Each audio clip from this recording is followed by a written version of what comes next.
बसंतपुर नगर जितशत्रु राजा जिनदास मंत्री जिनदास की पत्नी तत्वमालिनी जिनदास की पुत्री सुभद्रा। सुभद्रा बचपन से ही धार्मिक प्रवृत्ति की बालिका थी। लोगों में उसके गुणों की चर्चा की। सुभद्रा ने यौवन की दहलीज पर पांव रखा। योग्य वर की खोज होने लगी। जिनदास का मानसिक संकल्प था कि वह अपनी पुत्री का विवाह धार्मिक जैन युवक के साथ ही करेगा। चंपानगर में बुद्धदास नाम का एक युवक था। वह बौद्ध धर्म का अनुयायी था। उसने एक बार सुभद्रा को देखा। वह उसके रूप, लावण्य और गुणों पर अनुरक्त हो गया। इसके लिए सुभद्रा की मांग की गई। जिनदास ने उसकी धार्मिक आस्था को देखते हुए उसे संबंध का अस्वीकार कर दिया। बुद्धदास ने अस्वीकृति का कारण पता लगाया। उसने समझ लिया कि सुभद्रा को पाने के लिए जैन श्रावक होना जरूरी है। वह क्षत्रिय श्रावक बन गया। उसके जीवन में धर्म रम गया। उसने साधुओं के सामने सही स्थिति स्पष्ट कर अनुव्रत स्वीकार कर लिया। लोगों की दृष्टि में वह पक्का श्रावक बन गया। जिनदास ने बुद्धदास का धर्मनिष्ठ और जैन श्रावक समझकर उसके साथ सुभद्रा का विवाह कर दिया। सुभद्रा ससुराल गई। वहाँ वह बुद्धदास के साथ अलग घर में रहने लगी। वह बौद्ध भिक्षुओं की भक्ति नहीं करती थी। इस बात को लेकर उसकी सास और ननद दोनों उससे नाराज थी।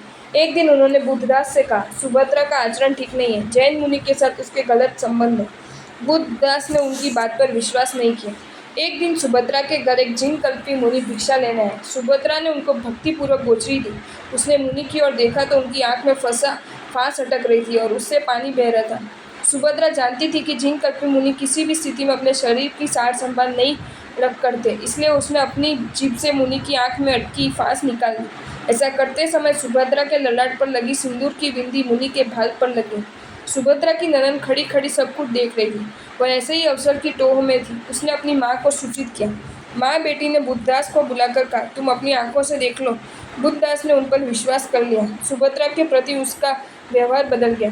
सुभद्रा पर दुष्ट चरित्र होने का कलंक आया। जिन कल्पी मुनि पर कलंक आया और जैन धर्म की छवि धूमिल हो गई। सुभद्रा के लिए वह स्थिति असह्य हो गई। उसने प्रतिज्ञा की कि जब तक वह कलंका मुक्त नहीं होगी तब तक अन्न जल ग्रहण नहीं करेगी। इस प्रतिज्ञा के बाद वह कार्य सब करके बैठ गई। रात्रि में देव प्रकट होकर बोला, देवी मैं आपके लिए क्या करूं? सुभद्रा बोली, जिन शासन की अवज्ञा से मैं दुखी हूँ। देव बोला, मैं चंपा के चारों दरवाजे बंद कर दूंगा। उसके बाद ये घोषणा करूंगा कि जो पतिव्रता नारी होगी वही इसे खोल सकेगी। उन दरवाजों को तुम ही खोलोगी। इससे जिन शासन का अपयश रुक जाएगा। सुभद्रा के 3 दिन की तपस्या हो गई। चौथे दिन लोग सोकर उठे तो चंपा के चारों दरवाजे बंद थे। द्वारपालों ने बहुत प्रयास किया पर द्वार नहीं खुला। संवाद राजा तक पहुंचा। राजा के आदेश से मदोन्मत्त हाथियों को छोड़ा गया। दरवाजा नहीं टूटा। नगर से बाहर आने जाने के सब रास्ते बंद होने से लोग परेशान हो गए। सहसा आकाशवाणी हुई, कोई सती कच्चे धागे से चंगी बांधकर कुएं से पानी निकाले और उससे दरवाजे पर छींटे लगाए तो वे खुल सकते। राजा ने नगर में घोषणा करा दी कि जो महासती ये महान कार्य करेगी उसे राजकीय सम्मान दिया जाएगा। पूर्व दिशा के द्वार पर महिलाओं का मेला लग गया। निकटवर्ती कुएं में चलनियों का ढेर हो गया पर पानी नहीं निकला।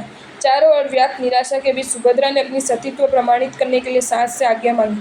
सास ने 2-4 खरी खोटी सुनाई। सुभद्रा ने अपने घर में ही चलने से पानी निकालकर सास को विश्वास दिलाया। उसके बाद पास की आज्ञा प्राप्त कर वह कुएं पर गई। उसने कच्चे धागे से चलनी को बांधा। चलनी कुएं में डालकर पानी निकाला।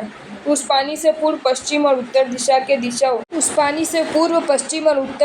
दिशाओं पर पानी के छींटे दिए। दरवाजे अपने आप खुल गए। चौथा दरवाजा उसने ये कहकर बंद ही छोड़ दिया, अन्य सती उसे खोलना चाहे तो खोल दे। दरवाजे खुलते ही नगर में उल्लास छा गया। सुभद्रा सती के जय घोषों से आकाश गूंज उठा। राजा ने राजकीय सम्मान के साथ उसे घर पहुंचाया। सुभद्रा घर पहुंची। उससे पहले ही उससे के सतीत्व का संवाद वहां पहुंच गया था। बुद्धदास, उसके माता पिता और बहन की स्थिति बहुत दयनीय हो गई। अपराध बोध के कारण वे आग भी ऊपर नहीं उठा पाए। उन्होंने अपनी जघन्य भूल के लिए क्षमा याचना की। उस समय भी सुभद्रा ने मन में उनके प्रति किसी प्रकार का रोष नहीं था। उसकी सहिष्णुता, विनम्रता और शालीनता ने परिजनों को इतना प्रभावित किया कि वे सब आस्था और कर्म से जैन बन गए। जैन शासन की अकल्पित प्रभावना हुई। आपको ये वीडियो अच्छा लगा हो तो इसे लाइक करें और शेयर करें और ऐसे ही नए नए वीडियोज़ देखने के लिए सब्सक्राइब करें हमारी channel Jain facts and stories को।